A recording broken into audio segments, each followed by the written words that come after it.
C'est une sorte de droit de réponse. Droit de réponse ce matin aux propos tenus hier par Valérie Pécresse. Valérie Pécresse, la candidate LR à l'élection présidentielle. Je voudrais qu'on écoute ce qu'elle a dit. Elle était en déplacement à Salon de Provence. Il faut ressortir le Karcher. Il a été remisé à la cave par François Hollande et Emmanuel Macron depuis 10 ans. Aujourd'hui, il est temps de nettoyer les quartiers. Il est temps de nettoyer les quartiers et de ressortir le Karcher. Vous, franchement, il y en a des quartiers chez vous, à Clichy-sous-Bois. Est-ce que vous vous dites, bah oui, au fond, elle a raison, ou ça vous choque?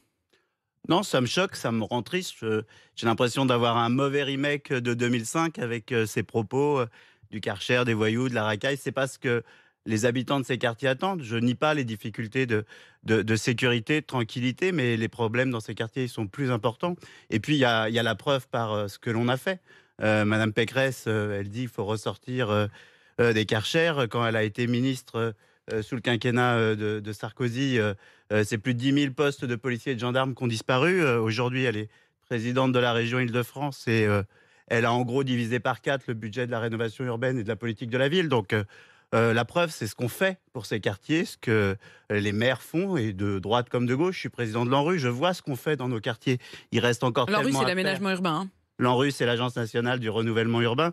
Le gouvernement, il a fait passer le budget de l'ANRU de 5 à 12 milliards. Dans le même temps, la région Île-de-France n'a pas augmenté l'argent qu'elle allait mettre pour la rénovation urbaine. Donc, ces quartiers ont besoin de considération, ont besoin d'action et pas de petites phrases. Donc ce mot de Karcher, pour vous, il enflamme le débat. Je vais quand même rappeler aussi le contexte. Hein. Vous êtes un maire aujourd'hui sans étiquette, mais vous venez de la gauche. Vous étiez un des soutiens de Benoît Hamon à la dernière présidentielle. Aujourd'hui, c'est pas se mentir que de dire que vous êtes plutôt proche de la majorité actuelle. Oui. J'ai décidé de soutenir Emmanuel Macron dans les prochaines élections présidentielles, parce que j'ai vu aussi ce qui a été fait dans ces quartiers. Le passage de 5 milliards à 12 milliards pour la rénovation urbaine, le dédoublement des classes en CP, en CE1 et en grande section, les actions qui ont été menées pendant cette période terrible de cette crise pandémique, avec un soutien très fort aux plus défavorisés. Donc voilà. Mais attendez, là vous nous faites un tableau. On a vraiment l'impression qu'il y aurait Valérie Pécresse d'un côté qui vous dit tout va mal dans ces quartiers, vous qui faites un tableau relativement idyllique. Non, il n'est pas idyllique. Je voudrais qu'on revienne sur les mots qu'elle utilise, parce qu'il y a le mot de Karcher, hein, bien sûr, mais derrière, elle dit il faut nettoyer ces quartiers, il y a des zones de non-droit, il faut traquer les caïds, les voyous, les criminels, les dealers. C'est eux qu'il faut harceler et punir, priver de leur citoyenneté.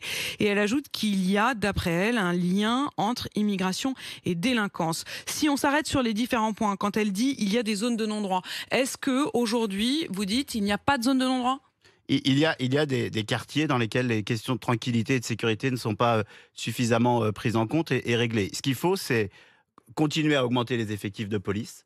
Avoir, je crois, en tout cas c'est une des propositions que je souhaite tenir, des magistrats dans nos commissariats pour que l'action de la police... Des magistrats dans les commissariats? Oui, dans les commissariats, pour que l'action de la police soit immédiatement suivie des faits d'un point de vue judiciaire. Il faut aller plus loin dans les quartiers de reconquête républicaine. C'était expérimental. Aujourd'hui, je crois que ces QRR ont fait leurs preuves. Donc il faut aller plus loin. Il faut mettre plus de policiers, effectivement, et plus de policiers formés dans nos quartiers. Il faut une police à l'image de ces quartiers. Il faut continuer à donner plus de moyens. Moi, j'ai passé plus d'une heure dans le commissariat de Clichy-sous-Bois le 31 décembre pour parler avec notre commissaire, remercier les forces de police de leur action. Aucun maire n'accepte, et aucun habitant de ces quartiers accepte de ne pas vivre en tranquillité. Il y a des choses à faire concrètes, mais pas des petites phrases. Olivier Klein.